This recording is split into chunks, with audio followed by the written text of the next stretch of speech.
Wabihi nasta'inu ala umuri dunya waddin. Wassalatu wassalamu ala ashrafil anbiya'i wal mursalin Sayyidina wa syafi'ina Muhammadin wa ala alihi wa ashabihi wa tabi'in. Wa ba'du, Allahumma aghnina bil ilmi wa zayyinna bil hilmi wa akrimna bit taqwa wa jammilna bil afiyah. Amin ya rabbal alamin. Yang saya muliakan ketua beserta jajaran pengurus Masjid Jami As-Sakinah, yang saya muliakan para alim ulama, wabil khusus para imam, ibu bapak, muslimin muslimat rahimakumullah. Mari kita memuji Allah terlebih dahulu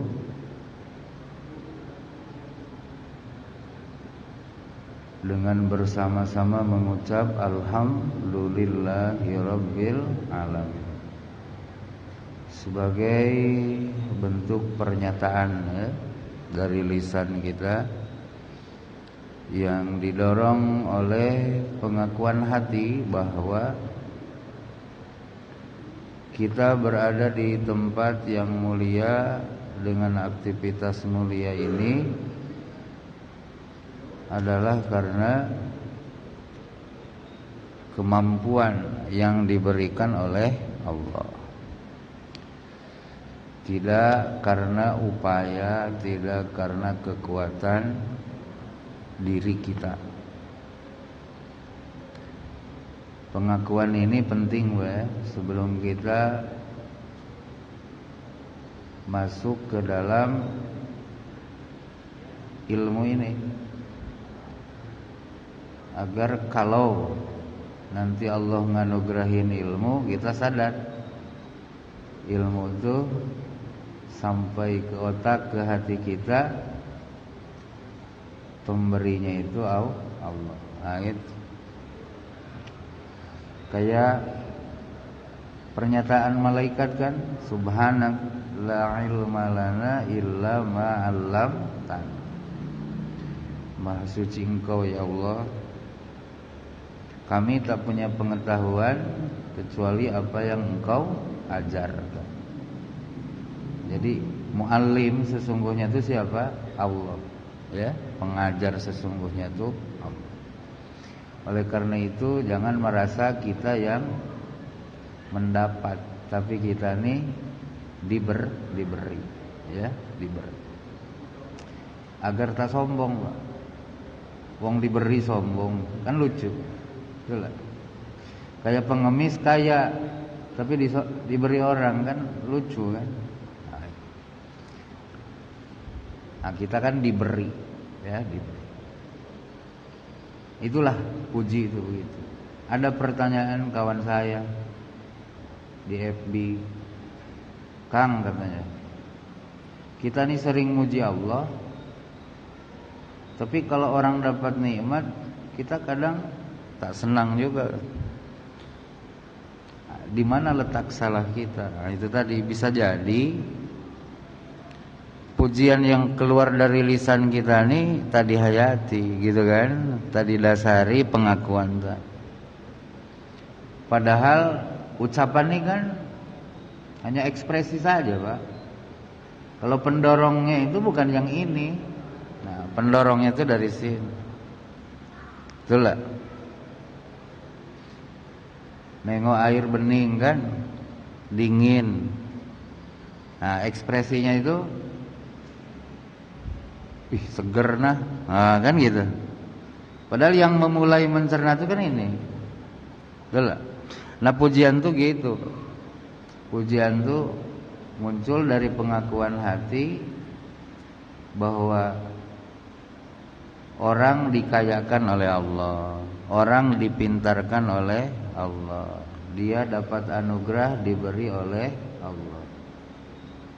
Ya, sebagaimana kita pun kalau bisa dibisakan oleh Allah. Betul?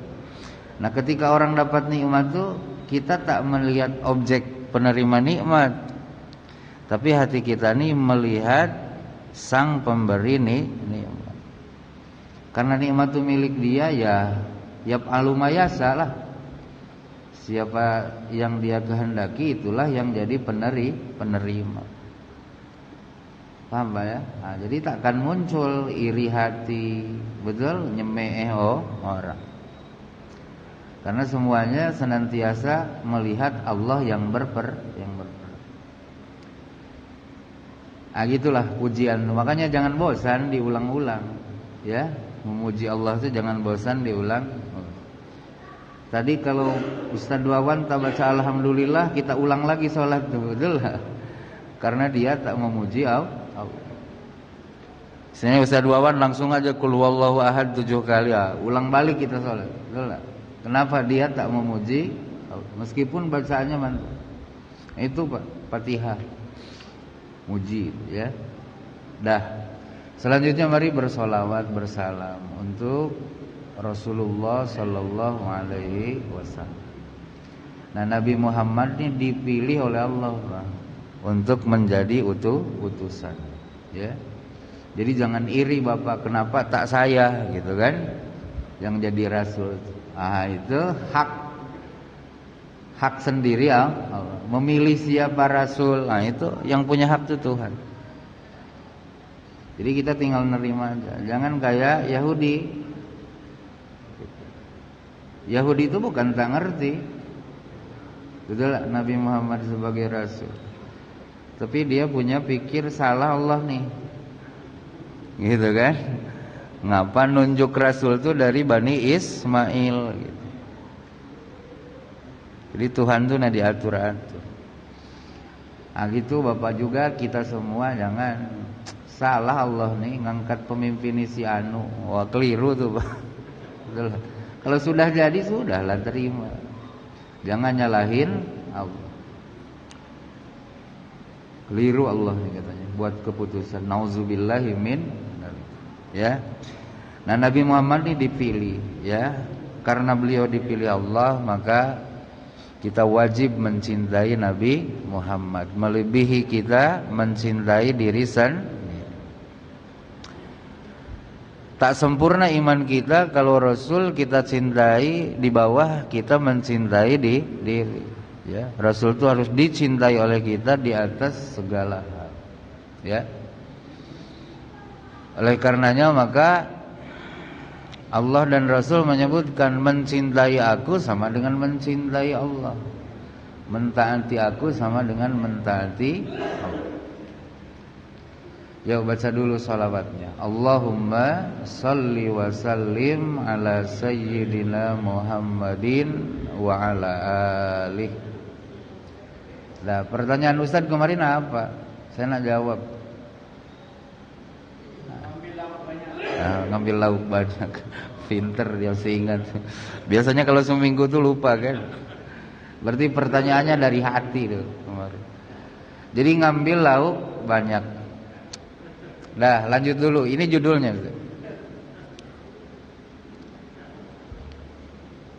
Wabun an-nahyu 'anil kirani baina tamrataini wa nahwihima iza akala zama'atan illa bi izni sahibi illa bi izni rufaqatihi. Bab menjelaskan larangan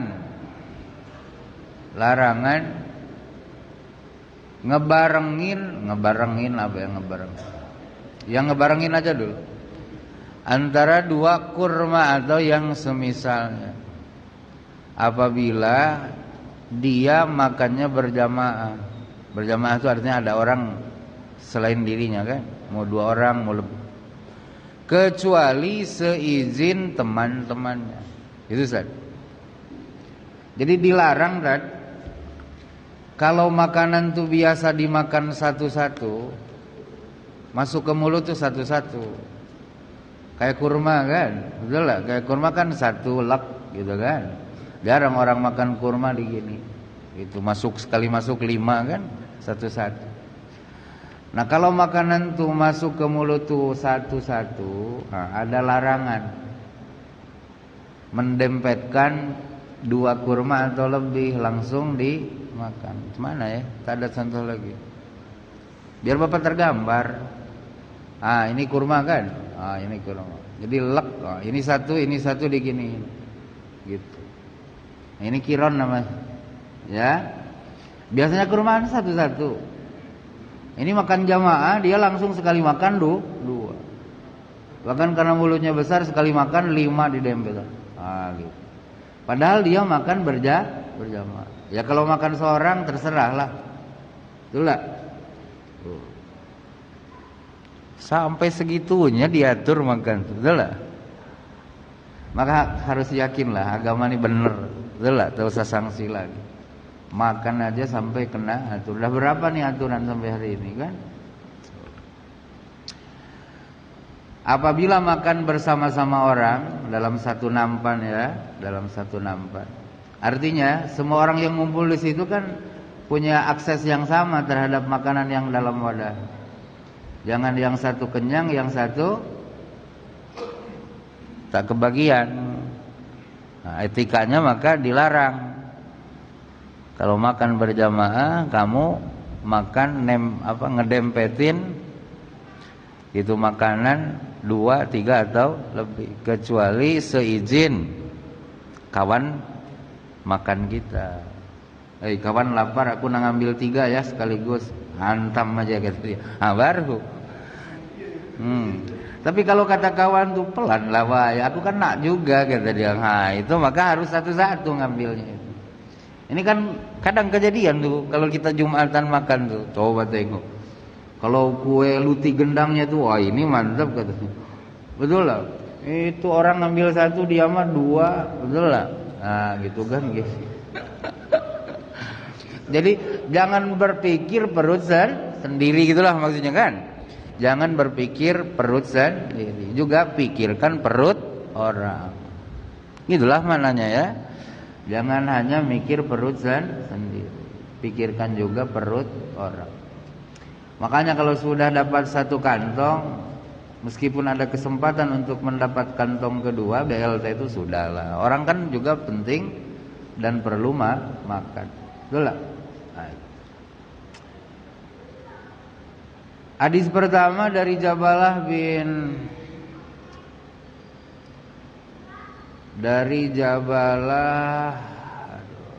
Suhaim.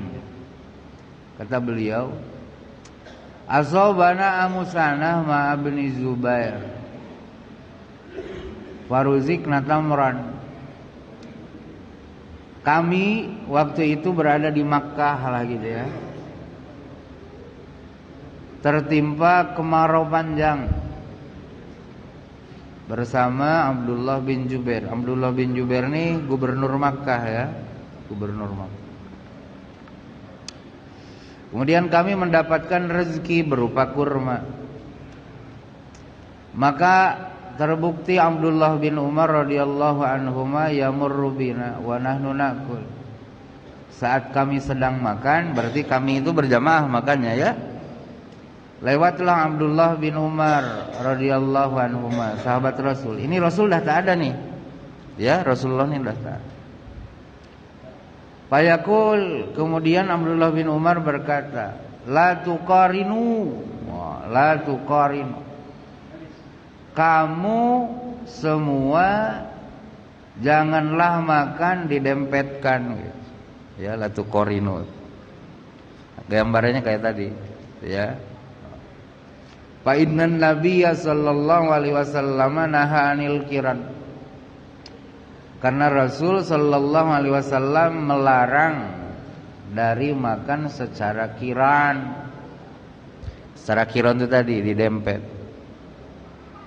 Summa yaqul, kemudian Abdullah bin Umar berkata, illa ayyastadinar rajul akha, kecuali teman dia ngasih izin ke dia untuk makan seperti itu. Paham Pak ya? Nah, jadi kalau makan berjamaah itu jangan kenyang sendiri. perhatikan juga perut kawan, betul? Itu jangan mentang-mentang tinggi besar, kan otomatis tinggi besar mah jarinya gede panjang kan, betul lah. Kawan pendek kecil, nah, gitu. Dia sekali ngambil 5, kawan yang kecil nih ngambil 1 aja dah susah, betul lah. Nah, intinya gitulah. Jangan hanya mikir perut sendiri, pikir juga perut orang. Sama lah, makan soto pun gitu juga.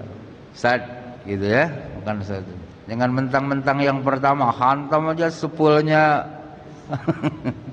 Kita mikir di belakang tuh masih panjang antrian, betul lah. Nah, itu. Subhanallah. Nah, itulah. Saya pernah dengar ceramah kiai saya. Beliau menyampaikan, ngutip firman begini, kul innama ana basyarum mithlukum. Nah, itu. Ya, katakan oleh kalian, olehmu wahai Muhammad, aku ni tak ada lain, tak ada bukan, hanyalah manusia macam kalian. Aku ni hanya manusia macam kalian. Nah, karena Rasul tahu manusia, maka punya rasa seperti manusia. Lihat di sini. Punya aturan kan kayak gini, betul? Kalau malaikat Rasulnya mungkin tak ada aturan makan kayak gini, betul? Karena Rasulnya manusia, maka beliau ngeraba gitu kan. Bagaimana kita kalau jamaah makan terus ada orang rakus, serakah, bagaimana perasaan orang yang tak kebagian. Maka Rasul ngasih etika. Kamu kalau makan berjamaah, pikir juga perut orang. Jangan sekali makan didempet dua. Kecuali kawanmu ngasih itu. Nah, itu artinya kata beliau, Rasul itu mensejajarkan dirinya dengan objek yang didakwahi. Ya, beliau tidak menganggap yang didakwahi ini binatang, lalu beliau menganggap dirinya malah malaikat. Paham ya? Tapi antara da'in dan mad'un itu sejajar. Nah, maka apa yang disampaikan ini kan selaras, apa yang dirasa enak itulah yang disampaikan. Betul lah? Apa yang dirasa tak enak oleh manusia itulah yang diatur. Nah, maka di surah At-Taubah, Ustaz. At-Taubah itu kan kalau kita baca dari awal tak boleh baca bismillah kan? Betul lah? Oh. Boleh tak baca bismillah bara'atum minallahi wa rasulih? Boleh tak? Tak bisa kan? Ada spesial. Betul lah? Paling tidak kita bacanya a'udzubillahi minasyaitonir rajim. Boleh pakai bismillah. Kenapa? Karena di awal baroah itu isinya kan perang, pedang, darah. Betul lah? Mengutuk terhadap orang-orang yang melanggar perjanjian. Betul? Tapi lihat di ujungnya, di ujung surat Taubah, wabil khusus 2 terakhir. Itu kontras dengan awal baroah. Lihat ujungnya. Apa itu? Ayo baca. Masa iya? Ustaz sering baca berjanji, masa tak ngerti? Laqad ja'akum rasulun min anfusikum azizun 'alaihi ma 'anittum harisun 'alaikum bil mu'minina raufur rahim. Fa in tawallaw faqul hasbiyallah la ilaha illahu 'alaihi tawakkaltu wa huwa rabbul arsyil azim. Bukan kontras. Sungguh telah datang ke tengah-tengah kalian seorang utusan min anfusikum. Dalam keadaan utusan itu min anfusikum, bagian dari diri kalian semua. Arti Rasul yang datang di tengah-tengah kita ini min anfusina, bagian dari jiwa-jiwa kita manusia. Paham ya? Nah, maka apa yang beliau perintahkan selaras dengan naluri kemanusiaan. Apa yang beliau larangkan selaras dengan naluri ke manusia. Karena beliau berpikir kan bukan berpikir malaikat, betul? Tapi beliau berpikir manusia. Paham ya? Maka kata beliau, janganlah kalian saling gunjing. Betul lah? Karena beliau merasa digunjing dan menggunjing itu tidak menimbulkan manfaat. Betul lah? Janganlah satu sama lain saling mencaci. Nah, karena beliau kalau dicaci tak enak, mencaci pun tidak menyenangkan. Paham tak? Ya? Nah, kamu jangan nyinggung orang. Kalau kamu bercakap berkumpul tiga, jangan kamu ngobrol sama yang ini tanpa melibatkan yang ini. Paham tak? Akan itu rasa manusia. Paham ya? Maka jangan punya pikir, wah tak bisa terjangkau, tak bisa dibuat nih aturan Rasul nih, tak bisa. Rasul itu manusia. Betul lah? Pasti sudah menyesuaikan dengan tabiat manusia. Nah, termasuklah makan tadi, betul lah? Diaturnya sedemikian rupa. Coba enak tak kalau di situ aja lah, kita tak usah ngenilai orang, jangan nuduh-nuduh orang. Cuman kita kan memperhatikan. Sekali datang kan, set, oh gitu dalam baskom tuh. Sekali ada orang habis, kata kita ngeri, kata kita, gitu kan? Naluri kita aja ngomong tidak enak, betul? Tidak menyenang, betul? Nah, itu yang dilarang oleh Rasul. Nah Rasulullah anil inal. Rasulullah ngelarang daripada ngedempetin makan. Illa biizni sahibi, kecuali kawan makan dia ngizin. Artinya apa? Makanannya jamaah. Ya kalau bapak makannya seorang, beli di kafe misalnya, ya bapak terserah lah. Luti gendang di hempet 3 pun kalau masukin lah. Betul lah. Karena makannya seorang. Apa? Makan prasmanan itu pilihan memilih lauk atau mengambil semua lauk.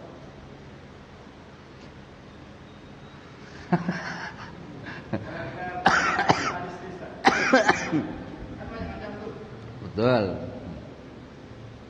Penting untuk dipikirkan.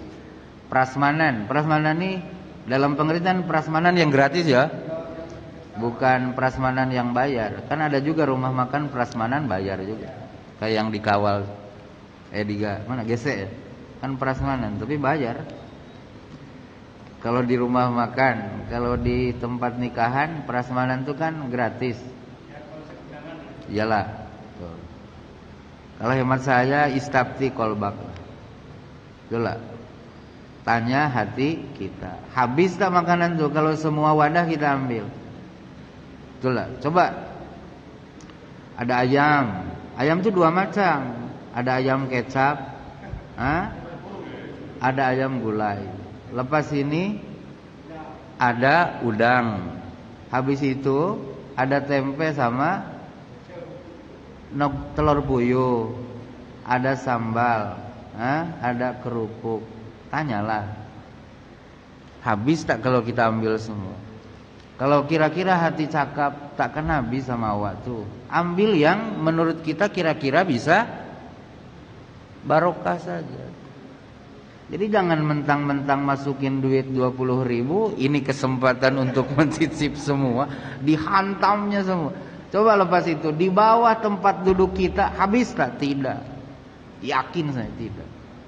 Kenapa? Ngambilnya pakai keserakahan.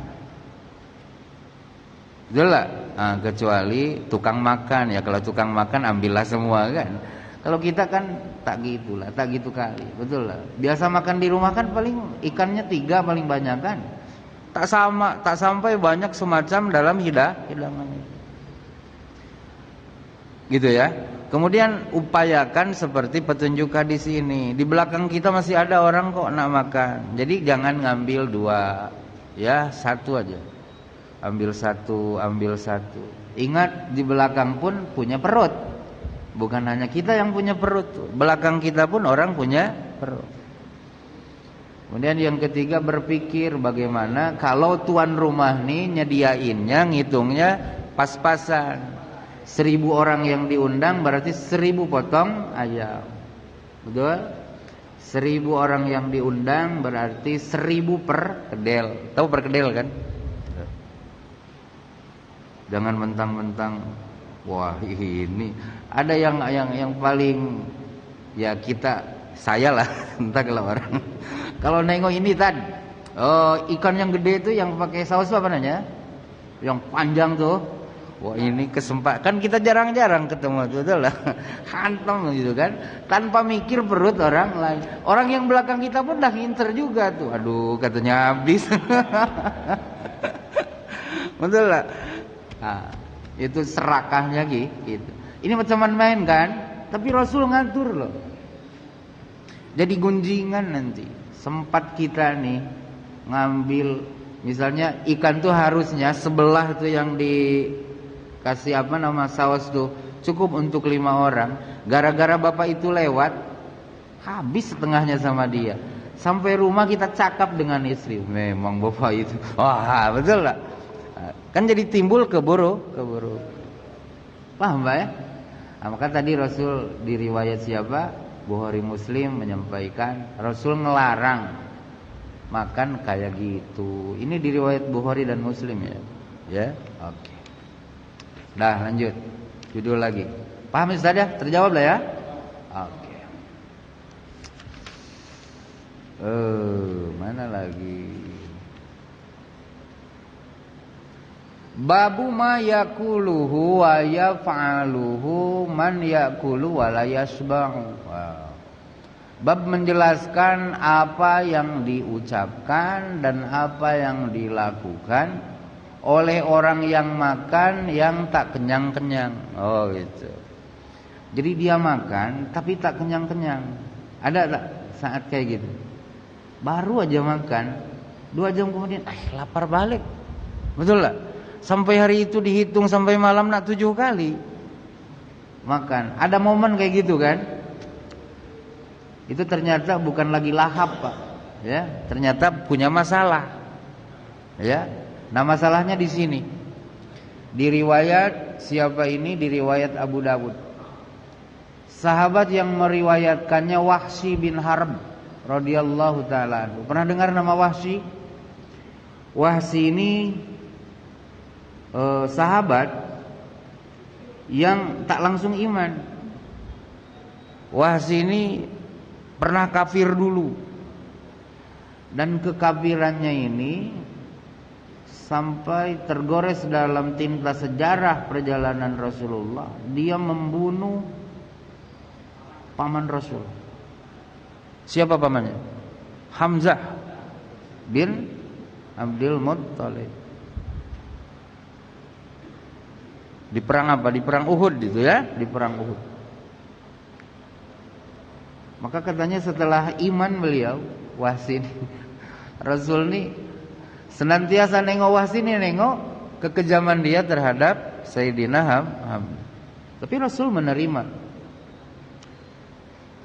keimanan dan keislaman Wahsy. Nah itu kuasanya Allah, ya. Seberandal-berandalnya Wahsy, betul lah. Kalau Allah berkehendak, petunjuk tuh boleh masuk. Itu udah dibenci Rasul Wahsy.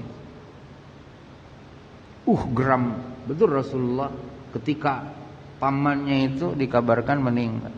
Kalau dulu kan yang membunuh si ini, yang membunuh si itu tuh tahu karena perangnya kan duel. Betul lah.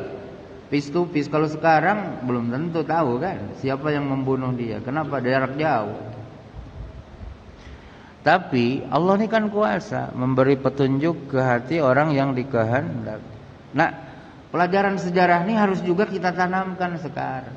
Jangan Bapak memustahilkan Putin tuh boleh masuk Islam, jangan. Kalau Allah berkehendak Vladimir Putin tuh bisa jadi. Tuhan berikan petunjuk.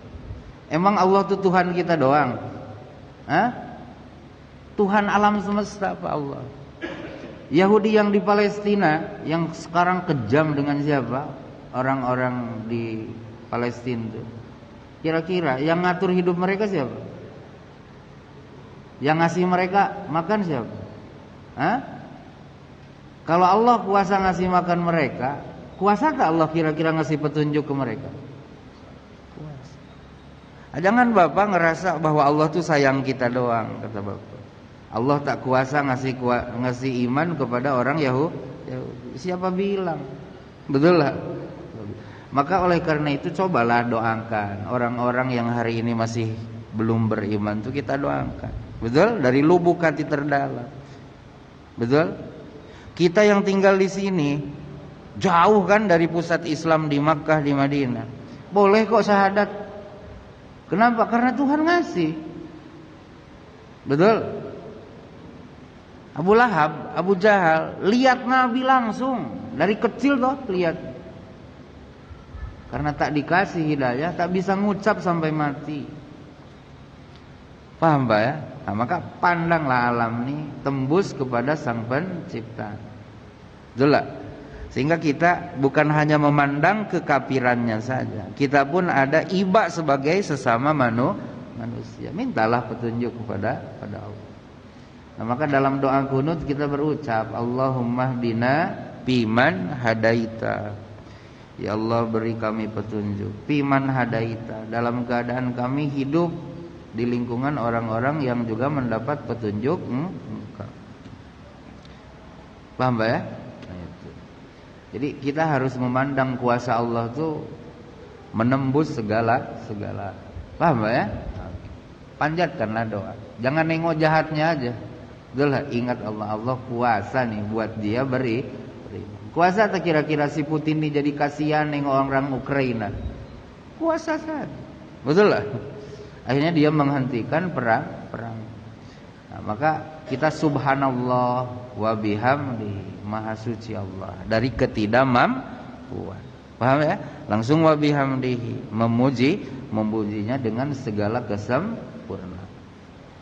Nah, jadi Wahsy ini kemudiannya masuk Islam, ya. Dan beliau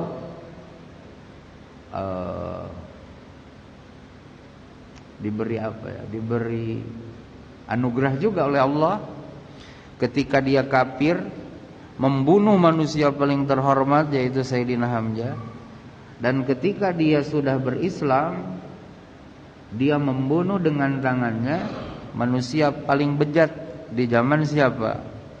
Khalifah Abu Bakar As-Siddiq. Membunuh yang ngaku nabi itu Musailamah al-Kadzab. Itu di tangan Wahsy matinya.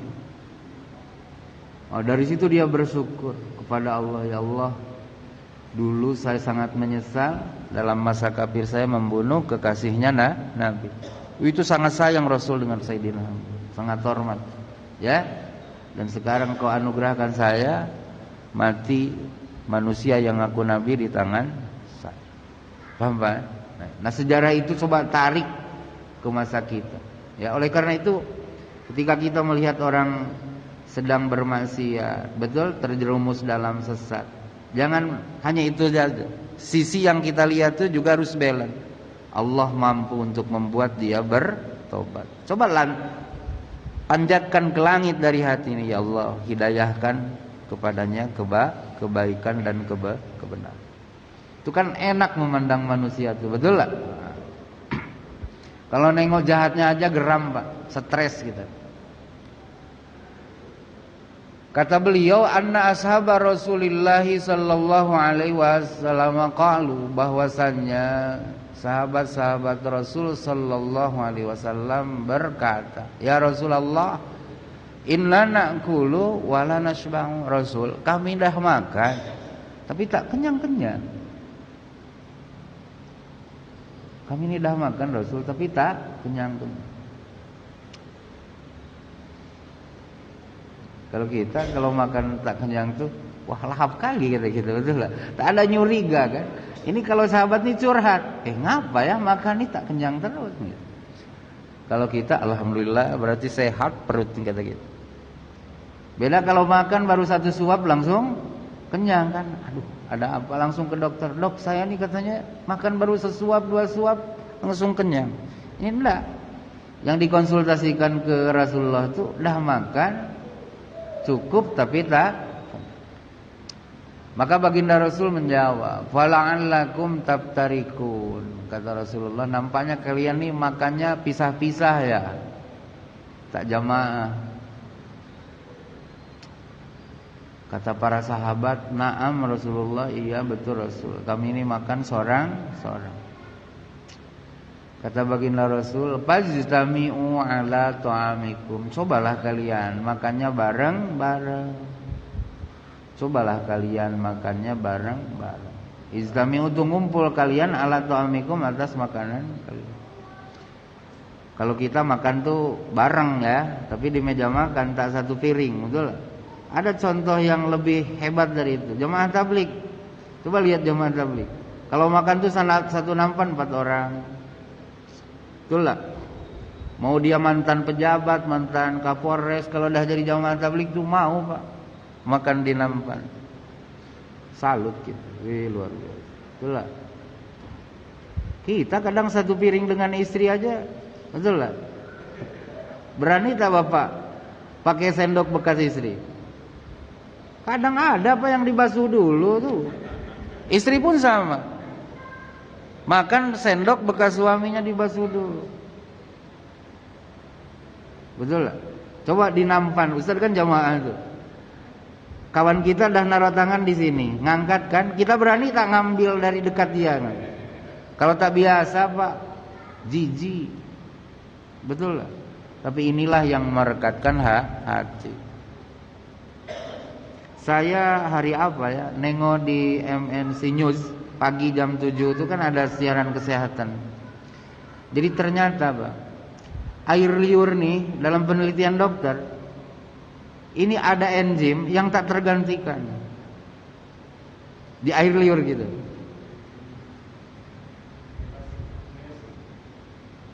Di MNC, di news MNC-nya. Ada enzim, ada bakteri baik, ada bakteri baik. Maka Bapak jangan ngerasa jijik kalau ngejilat bekas makan. Oh itu kalau pejabat menghina tuh Pak. Betul lah. Ini ada enzim. Kenapa? Karena kita nengoknya dari sisi keangkuhan. Betul lah. Kalau kita ngerti makanan tuh prosesnya panjang, kayak saya cerita dulu, betul? Melibatkan langit, bumi, Allah untuk tercipta satu bulir maka kita akan benar-benar menghargai satu bulir nasi yang jatuh. Prosesnya tuh harus pakai air hujan, harus Tuhan suburkan dulu, betul lah, harus Tuhan tuh baru jadi. Ya, nah kata baginda Rasulullah, solusinya kalau makan kalian tak kenyang-kenyang, cobalah makannya bareng-bareng. Nah, yang terkenal itu siapa? Yang tak nak makan sendiri itu siapa? Nabi Ibrahim. Ya Nabi Ibrahim ini tak mau makan kalau tak ada kawan. Ya maka kedermawanan Nabi Ibrahim itu abadi sampai hari kiamat. Betul lah. Di Quran kan sebut, ketika datang tamu dari kelompok malaikat, tak nanggung-nanggung dibikinkan apa? Bakar sapi, bakar kambing. Bakar sapi kan, anak sapi. Anak sapi kecil. Ada tak kira-kira di THI yang nyambut tamu langsung motong anak sapi? Wah, nunggu Idul Adha. Oke, itu berarti yang harus dilakukan. Lalu apa yang harus diucapkan? Wadkurusmallah, dan kamu ucapkan nama Allah. Dan kamu ucapkan nama Allah. Dulu ya sudah saya jelaskan, kata Imam Nawawi, menyebut nama Allah itu yang paling sempurna kayak di Fatihah. Bismillahirrahmanirrahim. Betul? Tapi Imam Ibnu Hajar mengkritisi pendapat An-Nawawi. Kata beliau, tak ada dalil sampai Ar-Rahmanir-Rahim. Yang ada dalil itu Bismillah saja. Jadi kalau ada orang makan lengkap kayak baca Fatihah Bismillahirrahmanirrahim, nah itu ngikut pendapat Imam Nawawi. Kalau orang bacanya Bismillah tok, Bismillah, nah itu pendapat Ibnu Hajar. Sama-sama madhab Syafi'i ini, ya. Tak usah ribut lah, yang penting pakai Bismillah, gitu ya. Gitu. Jangan bid'ah-bid'ahkan lah, biasa-biasa aja bro. Kalau masih nyebut nama Allah, ya. Oke lah. Nah, apa kata baginda Rasulullah, kalau kalian makan jamaah, sebelum makan kalian baca nama Allah, yubarak lakum fi, kamu diberkahi. Kamu diberkahi. Apa barakah itu? Az-ziyadah fil khair. Bertambahnya dalam kebaikan. Jadi bukan hanya tulang rusuk kita menjadi tegak dengan makan tuh, tapi ada kebaikan yang lain. Tersupportnya kita untuk secara bersemangat menyembah Allah. Nah, ciri barokah tuh gitu. Setelah makan tuh ada kebaikan yang bisa kita lakukan. Tapi kalau setelah makan tuh jadi kelahi dengan istri, kelahi dengan anak, tak barakah makan. Paham ya? Gitu. Nauzubillahi min dzalik, ya. Ada juga Pak di meja makan tuh kelahi kita. Ya, di meja makan tuh kelahi. Berarti makanan ini tidak melahirkan keberkah. Nah, ya Allah. Nah, itu. Apalagi kemarin kalau kita ingat ya hadis terakhir, bahkan kalau makan diakhiri dengan hamdallah itu akan melahirkan ampunan Allah. Masih ingat kan? Ya bareng baca. Alhamdulillahillazi at'amani haza wa razaqanihi min ghairi haulin minni wala quwwatin. Ghufira lahu ma taqaddama min dzambihi. Diampuni oleh Allah dosa-dosa dia yang terjadi di masa lampau. Kalau setelah makan baca yang tadi. Ya kalau itu lupa paling tidaklah baca alhamdulillah. Betul lah? Paling tidak baca alhamdulillah. Mohon maaf Pak, kalau memang Tuhan nak menghendaki kita diampuni, dibaca itu. Ya, dibaca. Tapi kalau Allah tuh tak nak kasih ampunan asbab makan tadi, meskipun dah hafal di kepala, bablas tak ada ingat. Betul lah? Bablas tak ada ingat. Nanti dah nak ke WC baru ya Allah, aku lupa baca alhamdulillah. Paham Pak ya? Nah, itu. Bapak jangan menganggap kok mudah kali ampunan itu. Enggak semua. Yang akan mendapat ampunan itu dimudahkan untuk baca. Bahkan kalau dia belum bisa mungkin nyari dulu ke kamar di mana catatan Rustam kemarin kan. Oh, dicarinya. Paham Pak ya? Nah, itu kalau orang nak dapat ampunan, diberikan kemudahan. Lanjut. Judul ketiga malam ini babun al-amru bil akli min janibil qas'ati wan nahyu 'anil akli min wasatiha. Bab perintah makan dari sisi wadah.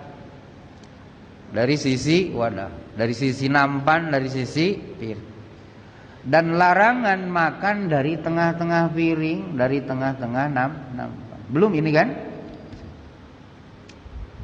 Jadi etika makan tuh gitu. Makanan tuh kan diwadahin. Ya. Kalau dalam bahasa Arab qas'ah lah wadah makanan tuh. Ya.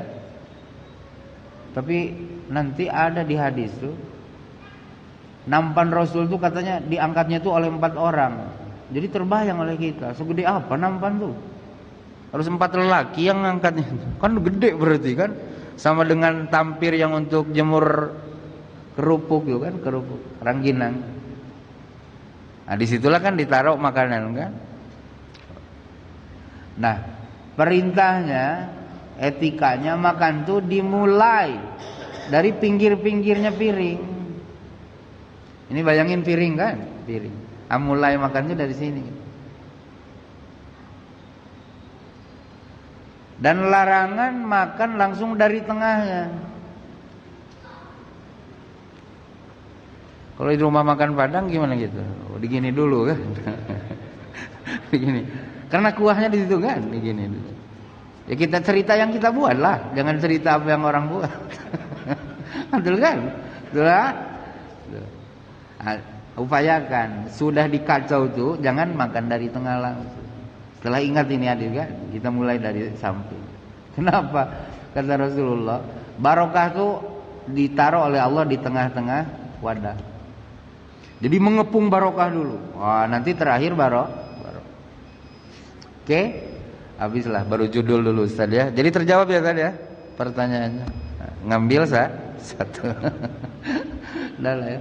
Mudah-mudahan ada manfaatnya. Subhanakallahumma bihamdika asyhadu an la ilaha illa anta astaghfiruka wa atubu ilaika. Assalamualaikum warahmatullahi wabarakatuh.